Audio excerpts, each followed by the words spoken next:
About two things really quick here, and once again, excuse my voice, still sort of under the weather. Um, First thing I'm going to talk about is the Sonic, the reaction to the Sonic trailer, my reaction to the Sonic trailer, and how the director Jeff Fowler has shown some class and taking the feedback and says he's going to make some changes.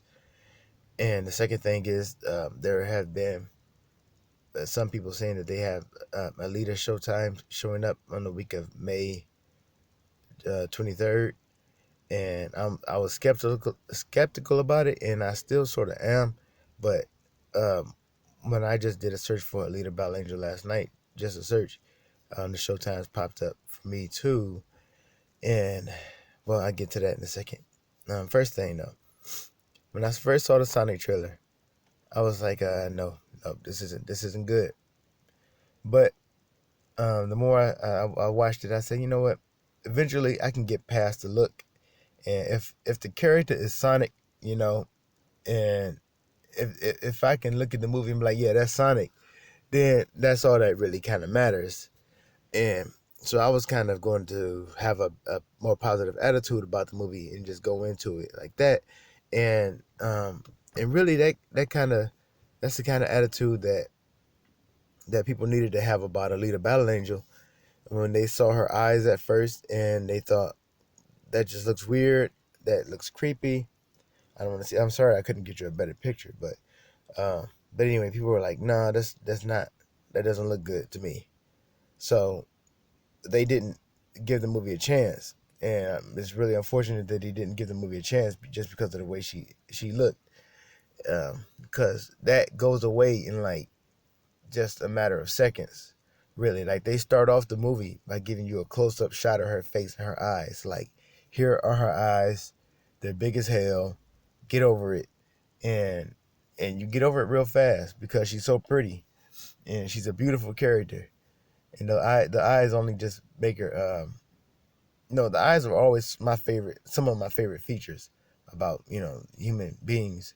I used to love to just draw eyes, and the shading and all of that kind of stuff dealing with the eyes. And so having this character with these big huge eyes, that to me was even more they didn't look creepy at all to me. I guess there's a way to execute it wrongly, but they did it right, and the character is beautiful, and it just really took people giving it a chance. So I was going to go into the Sonic movie with that same attitude. I was going to give it a chance because I was a my cousin used to call me a Sonic fiend when I was younger because I was playing Sonic all the time, and so I'm and watching the cartoon. The reason why I started liking chili dogs was because of Sonic. I was like, I got to get some chili dogs. Uh, so you know, but people kind of reacted worse than I did, and but the great thing is that the director Jeff Fowler did something that was extremely classy, and I wish the so-called comic book pros and other and movie directors and whatever else other creators would all take the same approach. And what Jeff Fowler did was he came out and said, "Look, we got your feedback, we got your criticism. Thank you for your support. We appreciate it. We're gonna we're gonna do our best to make this the best Sonic movie it could possibly be. We're gonna change the design, and and they had it just a great positive um, attitude about it.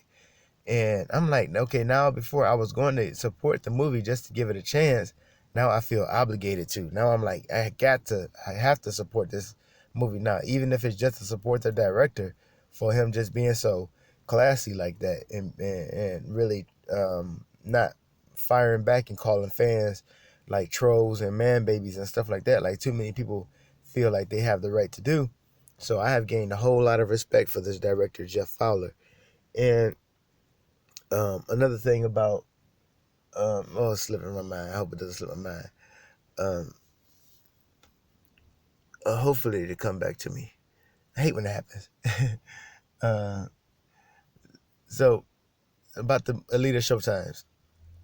So, and I checked and I saw what really made me start thinking maybe it's not just an error or a glitch.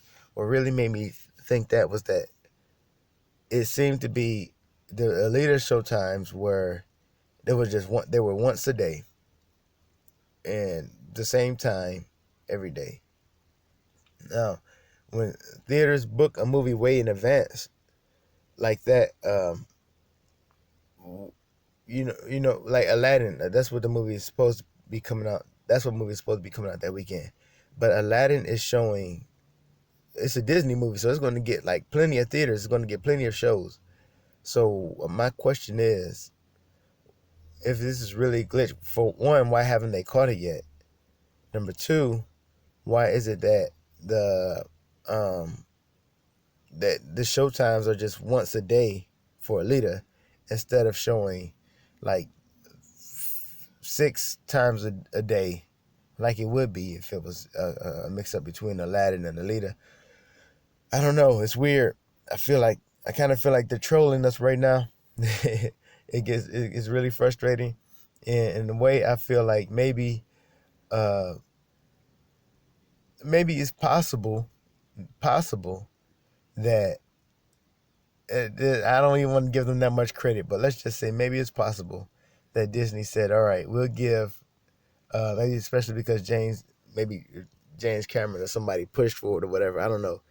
Like we'll give up one of our showtimes for Aladdin a day, one showtime a day to play Alita, right? Because Alita is delayed. Under normal circumstances, the movie would be on Blu-ray this month, and probably just maybe just a week, maybe May 7th.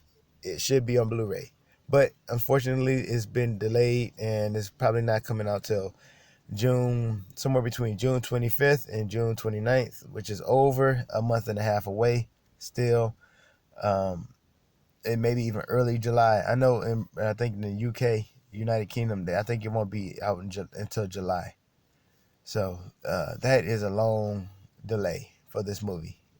So maybe it's possible that because of that delay, they said, or we give it like another week in Blu-ray not Blu-ray, but another week in theaters because it's just too long to go between the theater to home video. That's too long. So maybe Cameron worked something out, negotiated something like give us one of your showtimes, give us one of Aladdin's showtime once a day, just one showtime for like 1 week, see how that goes. So definitely, if you do end up getting a showtime or something near you from like on the week of May 23rd, look it up. Maybe call the theater, ask some questions, make sure it's really Alita, and if it is, you got to show up. And it's like they're almost like if it really is back in theaters, then that's a second chance you got to represent right there. Especially if you want a sequel, you got to like show up and not let it be another not let it appear to be a flop in a way. Show up. So that other thing that I wanted to say about the Sonic movie still isn't coming back to me. Man, I hate the way my brain works sometimes. Uh, was it about Jeff Fowler? All right, I had to make a quick edit because I remember what I wanted to say, and I'm outside now, so it's not going to sound as good. But what I wanted to say was about the Sonic movie is that even though it looked bad at first, I think another important thing is um, I don't want them to stop attempting to make Sonic movies or movies about video games. And the only way to make sure they don't stop attempting is if these movies are actually successful. So as bad as the design was looking at first, I was also thinking, well, I don't want them to completely fail because then they may not make another Sonic movie or they may not make a better Sonic movie. So definitely, I feel like I had to show up and support, even if it wasn't really looking that good. So that's what I wanted to say. So that's the end of this video. So thank you all for listening.